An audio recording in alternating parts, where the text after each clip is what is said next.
Yellow colour వస్తుంది. మీరు కనిపిస్తుంది కదా, ఈ చెట్టుని మనం మామూలుగా అయితే పొలికి చెట్టు అంటూ పొలికి చెట్టు అని కూడా పిలుస్తుంటాం. దీన్ని ముఖ్యంగా ఏంటంటే మనకు కొయ్య బొమ్మలు తయారు చేస్తారు.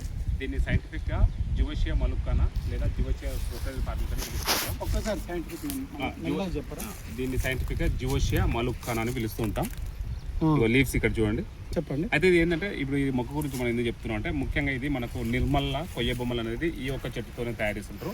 ఇంకా ఈ మనకు కొండపల్లి బొమ్మలు కూడా, మనకు విజయవాడ దగ్గర కొండపల్లి బొమ్మలు కూడా ఈ యొక్క చెట్టు నుంచే మనకు అనేది బొమ్మలను తయారు చేస్తారు. ఎందుకంటే ముఖ్యంగా దీని యొక్క వుడ్ అనేది మంచిగా అంటే ఎటంటే అటు మనకు దాన్ని మెత్తగా ఉంటుంది, బొమ్మల తయారీలో చాలా మంచిగా ఉపయోగపడుతుంది. కాబట్టి మన రీసెంట్గా కూడా గవర్నమెంట్ కూడా ఎంకరేజ్ చేసింది ఇదే చెట్టుని మనకు వాడుతారు. అంతరించిపోతున్న జాతుల్లో ఇది ఒకటి ఉంది. ఇంకోటి నిర్మల్ కొయ్య బొమ్మలకు కేవలం ఈ చెట్టు యొక్క మాను మాత్రమే వాడతారు. ఎందుకు అట్లా అంటే దీని లైట్ వెయిట్ మెల్టింగ్ ఫినిషింగ్ బాగా ఫినిషింగ్ మెల్టింగ్ అనేది చెట్టుని ఏ విధంగా మనం తీర్చిదిద్దొచ్చు, కొట్టొచ్చు. పెరుగుతుంది, అది పెంచితే పెరుగుతుంది. టెక్నిక్స్ ఉన్నాయి.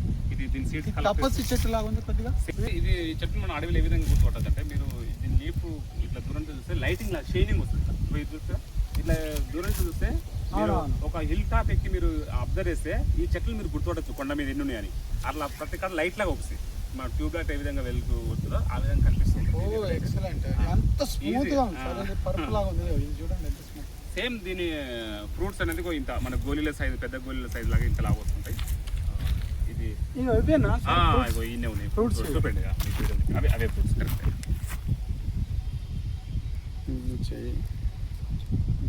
పెద్ద మానదే సార్, చాలా తక్కువ పాపులేషన్ అనేది చాలా తక్కువ వరకు తగ్గిపోయింది. ఇంకొక ఇంపార్టెంట్ చెప్తారు సరే, నాకు తెలిసింది సరే మీరు. ఇది ముఖ్యంగా మెదక్ అంటే మీ మన మెదక్ నిజామాబాద్ ఏరియాలో వినాయక చవితి వస్తే దీంట్లోనే మనం సేమియా అంటారు. యాక్చువల్లీ ఇప్పుడు సేమియా అని పిలుస్తుంది అని పాశం అనేది ఇదే లీఫ్లో పెట్టుకుని తింటారు కాబట్టి దీన్ని పాశమాకు చెట్టు అని కూడా పిలుస్తుంటారు. పాశమాకు చెట్టు అంటారు, ఫేమస్. ఇట్లయితే మీకు పొనికి చెట్టు, పాశమాకు చెట్టు. వినాయక చవితి ముఖ్యంగా వినాయక చవితి అప్పుడు కొయ్య బొమ్మల చెట్టు ఈ యొక్క లీవ్స్ లో పాశం పెట్టుకుని తింటారు కాబట్టి దీనికి ఆ పేరు వచ్చింది పాశం చెట్టు అని. చాలా వరకు ఇది తెలియదు అనుకుంటా మీకు.